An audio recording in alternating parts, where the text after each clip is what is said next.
ನಮಸ್ಕಾರ. ನನ್ನ ಹೆಸರು ಅಜಿತ್ ದಿವಾಕರ್ ಅಂತ. ನಾನು ಒಂದು ಟಾಪಿಕ್ ಬಗ್ಗೆ ಮಾತಾಡೋಣ ಅಂತೀನಿ. Love marriage are arranged marriage. Of course it is A sensitive issue, ಸೂಕ್ಷ್ಮವಾದ ವಿಷಯ. ಆದ್ರೂ ಈ ವಿಷಯದ ಬಗ್ಗೆ ಒಂದು ನಿಮಿಷ ಅಥವಾ 2 ನಿಮಿಷ ನಾನು ಮಾತಾಡೋಣ ಅಂತ ಅಂದ್ಕೊಂಡಿದ್ದೀನಿ. ಇನ್ನೂ ಜಾಸ್ತಿನೂ ಆಗ್ಬೋದು. I will try my best. So ನನಗೇನು ಅನಿಸುತ್ತೆ ಅಂದರೆ, arranged marriage of course it is a business. ಒಂದು ರೀತಿಯಲ್ಲಿ ಹುಡುಗನ ಕಡೆ ಪ್ರಾಪರ್ಟೀಸು ಎಲ್ಲ ಗೊತ್ತಾಗಿರುತ್ತೆ, ಹೇಳಬೇಕಾಗತ್ತೆ. ಮತ್ತು ಜೊತೆಗೆ they also need to reveal ಎಷ್ಟು ಸ್ಯಾಲ್ರಿ ಬರ್ತಿದೆ, ಅದೆಲ್ಲ ಟೋಟಲ್ ರಿವೀಲ್ ಮಾಡಬೇಕಾಗತ್ತೆ. ಸೊ ಮತ್ತು ಹುಡುಗಿ ಕಡೆಯಿಂದಲೂ ಸ್ವಲ್ಪ ಏನೋ ವರದಕ್ಷಿಣೆ ಅನ್ನೋದೆಲ್ಲ, ಆ ಒಂದು ಡೌರಿ ಸಿಸ್ಟಮ್ ಎಲ್ಲ ನಿಂತಿದ್ರು ಇವಾಗ್ಲೂ ಸಾಕಷ್ಟು ಜನ ಆಗೋ ಮದುವೆ ಹುಡುಗಿ ಮನೆ ಕಡೆಯಿಂದ ದುಡ್ಡಿನ ರೀತಿ ಇಸ್ಕೊಂಡೇ ಇದ್ರು ಫ್ರಿಜ್ಜು, ಕಾರು ಆ ರೀತಿಯಲ್ಲಿ ಅಟ್ಲೀಸ್ಟ್ ಇಸ್ಕೊಳ್ತಾರೆ. So it's mainly a business ಅಂತ ಹೇಳ್ಬೋದು. ಇನ್ನು ಲವ್ ಮ್ಯಾರೇಜು ಕಾರ್ಮಿಕ್ ಆಗುತ್ತೆ. ಅಂದರೆ ಅದು ಡೆಫಿನೆಟ್ಲಿ ಅದು ಇಟ್ಸ್ ಗಾಡ್ ಮೇಡ್ ಅಂತಾರೆ ಅನ್ನೋದು ನಿಜ. ಆದರೆ ಲವ್ ಮ್ಯಾರೇಜಸ್ ಅಲ್ಲಿ 2 ಥರ ಇರುತ್ತೆ. ಒಂದು ಅಪ್ಪ ಅಮ್ಮನ ಪರ್ಮಿಷನ್ ತೊಗೊಂಡಾಗೋದು ಲವ್ ಮ್ಯಾರೇಜಲ್ಲೂ, ಅಥವಾ ಓಡೋಗಾಗೋದು, ಸೀಕ್ರೆಟಾಗಿ ಆಗ್ಬಿಟ್ಟು ಆಮೇಲೆ ಬಂದು ಹೇಳೋದು. ಈ ಥರದ್ರಲ್ಲಿ ನಾನು ಒಂದು ಮಾತು ಏನು ಹೇಳೋಕೆ ಇಷ್ಟಪಡ್ತೀನಿ ಅಂದರೆ, ಲವ್ ಮ್ಯಾರೇಜ್ ಆಗೋದು ತಪ್ಪಲ್ಲ, ಲವ್ ಮಾಡೋದು ತಪ್ಪಲ್ಲ ಅನ್ನೋದಂತೂ ನಾನು ಹೇಳ್ತೀನಿ. ಆದರೆ ಒಂದು ಪರ್ಮಿಷನ್ ಅಂತ ನೀವು ತೊಗೊಂಡ್ರೆ ದಯವಿಟ್ಟು ಒಳ್ಳೆಯದು. ಮದುವೆ ಮುಂಚೆ ಇವಾಗ ನನಗೊಬ್ಬಳು ಹುಡುಗಿ ಗೊತ್ತಿದ್ಲು, ನನ್ನ ಪರ್ಸ್ನಲ್ ಆಗಿ ನನ್ನ ಫ್ರೆಂಡ್ ಆಗಿದ್ಲು. ಸೊ ಅವಳು ಇನ್ನೊಬ್ಬನ ಹುಡುಗನ್ನ ಲವ್ ಮಾಡಿ ಮದುವೆ ಆಗಿರೋದು. ಬಟ್ ಅವಳು ಲವ್ ಮಾಡೋದಕ್ಕೂ ಅವಳ ಪರ್ಮಿಷನ್ ತೊಗೊಂಡ್ರು. ಸೊ ದಟ್ ಮುಂದೆ ಪ್ರೊಸೀಡ್ ಆದಮೇಲೆ, ಲವ್ವಲ್ಲಿ ತುಂಬ ಇಬ್ಬರು ಇನ್ವಾಲ್ವ್ ಆದಮೇಲೆ ಇಮೋಷ್ನಲಿ, ಆಮೇಲೆ ಒಬ್ಬರನ್ನೊಬ್ಬರು ಬಿಟ್ಟಿರೋಕ್ಕಾಗಲ್ಲ ಅನ್ನೋ ಪರಿಸ್ಥಿತಿ ಬಂದ್ಬಿಡುತ್ತೆ ಅಂತ ಒಂದು ಕಾರಣಕ್ಕೆ ಅದು ಪರ್ಮಿಷನ್ ತೊಗೊಂಡೆ ಅವರು ಲವ್ ಮಾಡಿದ್ದು. ಲವ್ ಮಾಡೋಕ್ಕೂ ಅವ್ರ ತಂದೆ ತಾಯಿ ಪರ್ಮಿಷನ್ ತೊಗೊಂಡಿದ್ಲು ಅವಳು, ಆ್ಯಕ್ಚುಲಿ ಹೇಳ್ಬೇಕಾರೆ.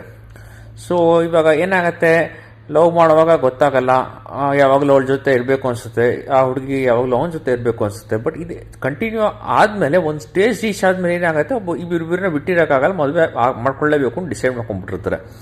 ಇದಾದಮೇಲೆ ಇದೆಲ್ಲ ಸೀಕ್ರೆಟಾಗೂ ಎಷ್ಟೊಂದು ಸರಿ ಮಾಡಿಬಿಟ್ಟಿರ್ತಾರೆ. ಆಮೇಲೆ ತೊಗೊಂಡೋಗಿ ಅವ್ರ ಅಪ್ಪ ಅಮ್ಮಂಗೆ ಇದನ್ನು ಹೇಳೋದು ಇಲ್ಲ. ಒಂದೊಂದ್ಸರಿ ಅವ್ರ ಮನೇಲಿ ರೆಫ್ಯೂಸಲ್ ಆಗ್ಬೋದು ಅಂತ ಎಲ್ಲ ಒಂದು ಕಡೆ ಮದುವೆನೂ ಆಗ್ಬಿಡ್ತಾರೆ. ಒಂದು ಟೆಂಪಲಲ್ಲಿ ಸೀಕ್ರೆಟಾಗಿ ಮದುವೆ ಆಗೋದು, ಓಡೋಗಿ ಮದುವೆ ಆಗೋದು, ಒಂದು ಲೆಟರ್ ಬರೆದಿಟ್ಬಿಟ್ಟು ಹುಡುಗಿರೆಲ್ಲ ಮನೆಯಿಂದ ಓಡೋಗೋದೆಲ್ಲ ತುಂಬ ಕಾಮನ್ನು. ಸೊ ಈ ಥರದ್ದೆಲ್ಲ ಆಗಕ್ಕೆ ಶುರು ಆಗಿದೆ. ಫೈನಲಿ ನಾನು ಹೇಳೋದಿಷ್ಟೇ, ಈಗಿನ ಕಾಲದ್ದು ಹೆಣ್ಮಕ್ಳು ಓದಿದ್ದಾರೆ, ಎಜುಕೇಷನ್ ಇರುತ್ತೆ, ಇಂಡಿಪೆಂಡೆಂಟ್ ಆಗಿದ್ದಾರೆ, ಸಾಕಷ್ಟು ಹಣಕಾಸಿರುತ್ತೆ. ಆದ್ರೂ ಈ ಥರ ಇಶ್ಯೂಸ್ ಬಂದಾಗ ಅವ್ರಿಗೆ ಗಂಡ ಏನಾದ್ರು ಬಿಟ್ಟರೆ ಆಮೇಲೆ ಅವ್ರಿಗೆ ಅಷ್ಟು ನೆರವು ಅಥವಾ ಸಹಕಾರ ಅವ್ರ ಅಪ್ಪ ಅಮ್ಮನಿಂದ ಸಿಗೋಕ್ಕೆ ಸ್ವಲ್ಪ ಕಷ್ಟ ಆಗುತ್ತೆ. ಬೇಡವಾದ ಮನಸ್ಸಿಂದ ಮಾಡ್ತಾರೆ. ಇವಳು ನಮ್ಮ ಮಾತು ಕೇಳಿದೆ ಓಡೋಗಿದ್ದಾಳೆ ಅಂತ. ಇನ್ಫ್ಯಾಕ್ಟ್ ಎಕ್ಸೆಪ್ಟ್ ಮಾಡೋದು ಅಷ್ಟೇ ಆ ಹುಡುಗಿ ವಿಚಾರ. ಹುಡುಗನ ವಿಚಾರನೂ ಅಷ್ಟೇ. ಇಷ್ಟಿಂದ ಸಾಕಿದ್ದು ಅಪ್ಪ ಅಮ್ಮನ್ನೇ ನೆಗ್ಲೆಕ್ಟ್ ಮಾಡಿ ಇವಾಗ ಯಾವುದೋ ಅವ್ನು ಬೇಕಾಗಿರೋ ಹುಡುಗಿನ ಮದುವೆ ಆಗ್ಬಿಟ್ಟ ಅಂತ permanently the relationship between the children and the parents. ಈಗ ಬಾಯ್ ಅಂದರೆ ಹಿಸ್ ಪೇರೆಂಟ್ಸ್, ಗರ್ಲ್ ಅಂದರೆ ಗರ್ಲ್ ಈ ಥರ ಮಾಡಿದರೆ ಗರ್ಲು ಆ್ಯಂಡ್ ಹರ್ ಪೇರೆಂಟ್ಸ್ ರಿಲೇಷನ್ಶಿಪ್ ಕಂಪ್ಲೀಟಾಗಿ ಸ್ಪಾಯ್ಲ್ ಆಗಿಬಿಡುತ್ತೆ. ಫಾರ್ ಲೈಫ್ ಸ್ಪಾಯ್ಲ್ ಆಗಿಬಿಡುತ್ತೆ. ಮನಸ್ಸಲ್ಲಿ ಯಾವಾಗಲೂ ಇರುತ್ತೆ ಅವ್ರು ಒಂದು ತಪ್ಪು ಮಾಡಿದ್ದಾರೆ ಅಂತ. ಇವಾಗ ಅಪ್ಪ ಅಮ್ಮ ಎಷ್ಟೇ ಶ್ರಮಿಸ್ಬೋದು, ಎಷ್ಟೇ ಪ್ರೀತಿಸ್ಬೋದು, ಆಮೇಲೆ ನಾರ್ಮಲ್ ಲೈಫೇ ನಡೆಸ್ಬೋದು, ನಗ್ತಾನೆ ಮಾತಾಡ್ತಾ ಇರ್ಬೋದು. ಬಟ್ ಒಂದ್ಸರಿ ಈ ಥರ ಮಾಡ್ಬಿಟ್ನಲ್ಲ ಅಂತ. ಈ ಉದಾಹರಣೆ ಹೇಳ್ಬೇಕಾದ್ರೆ ನಮ್ಮ ಫ್ಯಾಮ್ಲಿಯಲ್ಲಿ ಒಂದು ಈ ಥರ ಆಗಿತ್ತು, ಇಲ್ಲ ಅಂತಲ್ಲ. ಬಟ್ ಆ ವಿಷಯ ಎಷ್ಟು ನೋವಾಗಿತ್ತು, ಆ ನಮ್ಮ ರಿಲೇಟಿವ್ ಸರ್ಕಲಲ್ಲಿ ಆಗಿತ್ತು. ಅವ್ರ ತಾಯಿಗೆ ಎಷ್ಟು ನೋವಾಗಿತ್ತು, ಎಷ್ಟು ದಿವಸ ಮನಸ್ಸಲ್ಲಿ ಇಟ್ಕೊಂಡಿದ್ರು ಅಂದರೆ, ಅವರು ಸಾಯೋವರೆಗೂ ಕೊನೆ ತನಕ ಹೇಳ್ತಿದ್ದಿದ್ದು, ಅವ್ರು ಇದ್ದಿದ್ದು ಮನಸ್ಸಲ್ಲಿ ಇದ್ದಿದ್ದು ದುಃಖ ಅದು ಒಂದೇ. ಈ ಥರ ಅವ್ರ ಮಗಳು ಓಡೋಗಿ ಮದುವೆ ಆಗಿರೋದು ಅಂತ. ಮತ್ತು ಅವರು ಒಂದು ಹುಡುಗನ ನೋಡಿದ್ರು, ಒಳ್ಳೆ ಪ್ರಾಪರ್ಟಿ ಇರೋನು ಮತ್ತು ನೋಡೋಕ್ಕೂ ಚೆನ್ನಾಗಿರೋನು. ಬಟ್ ಈ ಥರ ಆ ಹುಡುಗಿ ಅವ್ರ ಮಗಳಾದ್ದು ಲವಲ್ಲಿ ಬಿದ್ದು ಈ ಥರ ಓಡೋಗ್ಬಿಟ್ಲು.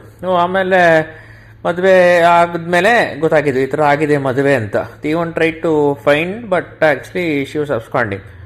ಸೊ ಈ ಥರ ಎಲ್ಲ ಆದಾಗ ಏನಾಗುತ್ತೆ ಅಂತಂದರೆ ಎಷ್ಟೇ ದಿನ ಆದಮೇಲೂ ಅದೊಂದು ಸ್ಕಾರ್ ಉಳಿದ್ಬಿಡುತ್ತೆ. ನೆಕ್ಸ್ಟ್ ಇವಾಗ ಅವ್ರ ಮಕ್ಕಳು ಮದುವೆ ಅಂತ ಬಂದಾಗ ದೇ ಕಾಂಟ್ ಅಡ್ವೈಸ್. ಇವಾಗ ನಾವು ಲವ್ ಮ್ಯಾರೇಜು ಓಡೋಗಿ ಮಾಡಿರೋದು ಅಥವಾ ಅಪ್ಪ ಅಮ್ಮ ಪರ್ಮಿಷನ್ ಕೇಳದೆ ಮಾಡಿರೋದು ಎಲ್ಲ ಬಂದಾಗ ನಿಂದೆ ಹಂಗೆ ಮತ್ತು ಇನ್ನು ನನಗೆ ನೆಳಕ್ಕೆ ಬರ್ತೀಯ ಅಂತ ಮಕ್ಳು ಕೇಳ್ತಾರೆ, ಖಂಡಿತ ಕೇಳದೇ ಇರಲ್ಲ.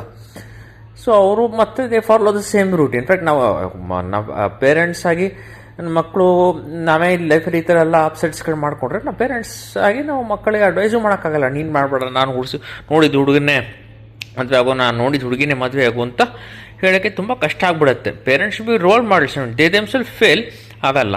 ಬಟ್ ಆದರೆ ಅರೇಂಜ್ ಮ್ಯಾರೇಜು ಬಿಸ್ನೆಸ್ ಅಂತ ಹೇಳಿದ್ದೆ. ಬಟ್ ಬಿಸ್ನೆಸ್ ಅನ್ನೋ ಮಾತ್ರಕ್ಕೆ ಅದು ಆಲ್ವೇಸ್ ಬಿಸ್ನೆಸ್ ಆಗಬೇಕಾಗಿಲ್ಲ. ಅದರಲ್ಲೂ ಫೋಟೋ ಎಲ್ಲ ನೋಡ್ತಾರೆ, ಜೊತೆಗೆ ಅದರಲ್ಲಿ ಡ್ರಿಂಕಿಂಗ್ ನಾನ್ ಡ್ರಿಂಕಿಂಗ್ ಕಾಲಮ್ಸ್ ಇರುತ್ತೆ. ಅದೆಲ್ಲ ನೋಡ್ಬಿಟ್ಟು ಮ್ಯಾಟ್ರಿಮೋನೀಸಲ್ಲೇ ಸ್ಮೋಕಿಂಗ್ ನಾನ್ ಸ್ಮೋಕಿಂಗ್ ಅದೆಲ್ಲ ಚೆಕ್ ಮಾಡಿಕೊಂಡು ಇಬ್ಬರು ಬರ್ತಾರೆ, ಮಾತಾಡ್ತಾರೆ, ಇಷ್ಟಪಡ್ಬೋದು ಒಂದ್ಸರಿ ನೋಡೋದಾಗ್ಲೇ. ಆಮೇಲೆ ಎಂಗೇಜ್ಮೆಂಟ್ ಅಂತೆಲ್ಲ ಆಗಿ ಮುಂದೆ may decide to marry. That's also although it's in a way business like, but it's safer definitely in the long run. ಇದ್ರ ಮೇಲೆ ಲವ್ ಮ್ಯಾರೇಜ್ ಅಂತಲ್ಲೂ ನಾವು ಇಷ್ಟಪಟ್ಟಿದ್ದು ಹುಡುಗನೋ ಅಥವಾ ಇಷ್ಟಪಟ್ಟಿದ್ದು ಹುಡುಗಿನೇ ಆದ್ರೂ ಪರ್ಮಿಷನ್ ತೊಗೊಂಡು ಅಪ್ಪ ಅಮ್ಮಂದು ಹುಡುಗ ಅಪ್ಪ ಅಮ್ಮನ ಹುಡುಗ ಅಪ್ಪ ಅಮ್ಮ ಹುಡುಗಿ ಅಪ್ಪ ಅಮ್ಮ ಎರಡು ಕಡೆನೂ ಒಪ್ಪಿಸಿ ಕೊನೆಗೆ ಮದುವೆ ಅಂತಾದರೆ ಅದು ತುಂಬ ಖುಷಿಯಾಗಿರ್ತಾರೆ. ಎಲ್ಲರೂ ತುಂಬ ಖುಷಿಯಾಗಿರ್ತಾರೆ. ಸ್ವಲ್ಪ ಬೇಡ ಅನಿಸಿರ್ಬೋದು ಮನಸ್ಸಲ್ಲಿ ತಂದೆ ತಾಯಿ of that boy and girl, ಈ ಹುಡುಗ ನಮಗೆ ಬೇಡ ಅಥವಾ ಈ ಹುಡುಗಿ ನಮಗೆ ಬೇಡ ಅನಿಸಿರ್ಬೋದು. ಕೊನೆಗೆ ಇವಾಗೇನೋ ಒಂದು ಸಿಚುವೇಷನಲ್ಲಿ ಇವಾಗ ನನ್ನ ಫ್ರೆಂಡೇ ಒಬ್ಬಂದು ಹಂಗಾಗಿತ್ತು. ಆ್ಯಕ್ಚುಲಿ ಹೇಳ್ಬೇಕಾದ್ರೆ ಅವನು ಅಂತರ್ಜಾತಿ ವಿವಾಹ ಆಗಿದ್ದಾನೆ. ಅವನ ವಿಚಾರಕ್ಕೆ ಬಂದಾಗ ಹುಡುಗ ಹುಡುಗಿ ಹೊಂದ್ಕೊಂಡಿದ್ರು, ಅವ್ರ ಮುಂಚೆನೇ ಕಾಲೇಜಲ್ಲಿ ಫ್ರೆಂಡ್ಸ್ ಆಗಿದ್ರು. ಆಮೇಲೆ ದಿಸ್ ಫೆಲ್ ಇನ್ ಲವ್. ಆಮೇಲೆ ಸ್ವಲ್ಪ ದಿನ ಆ ಹುಡುಗಿಗೆ ಕಾಂಟ್ಯಾಕ್ಟ್ ಬಿಟ್ಟೋಗಿತ್ತು. ಆಮೇಲೆ later they got in touch and ಆಮೇಲೆ ಇಬ್ಬರು ಲವ್ ಮಾಡಿ ಜೊತೆಗೆ ಮನೇಲಿ ಹೇಳ್ಕೊಂಡು ಈ ಥರ ಹೇಳ್ಬಿಟ್ಟು ಈ ಥರ ನಾವು ಈ ಥರ ಲವಲ್ಲಿ ಇನ್ವಾಲ್ವ್ ಆಗಿದ್ದೀವಿ ಅಂತ. ಆಮೇಲೆ ಅಪ್ಪ ಅಮ್ಮ ಎಲ್ಲ ಹೇಳಿದ್ರು ಬೇರೆ ಜಾತಿ ಆದ್ರೂ ಪರವಾಗಿಲ್ಲ. ಅವ್ರು ತುಂಬ ಸಂಪ್ರದಾಯಸ್ಥ ಕುಟುಂಬ ಆ್ಯಕ್ಚುಲಿ. ಬೇರೆ ಜಾತಿ ಆದರೂ ಪರವಾಗಿಲ್ಲ, ಆದ್ರೂ ಹುಡುಗ ಹುಡುಗಿ ಹೊಂದ್ಕೊತಾರಲ್ಲ ಅಷ್ಟು ಸಾಕು, ಇನ್ನೇನು ಅಪ್ಸೆಟ್ ಆಗುತ್ತೆ ಅಂತ ಭಯ ಇತ್ತು. ಇನ್ನೊಂದು ಕೇಸಲ್ಲಿ ಏನು ಅಂತ ಎಕ್ಸ್ಟ್ರೀಮ್ ಕೇಸ್ಗಳಲ್ಲಿ ಈ ಥರದ್ರಲ್ಲಿ ಮೈನರ್ ಮ್ಯಾರೇಜಸ್ ಬಗ್ಗೆನೂ ನಾನು ಒಂದು ವಿಷಯ ಹೇಳೋಕ್ಕೆ ಇಷ್ಟಪಡ್ತೀನಿ.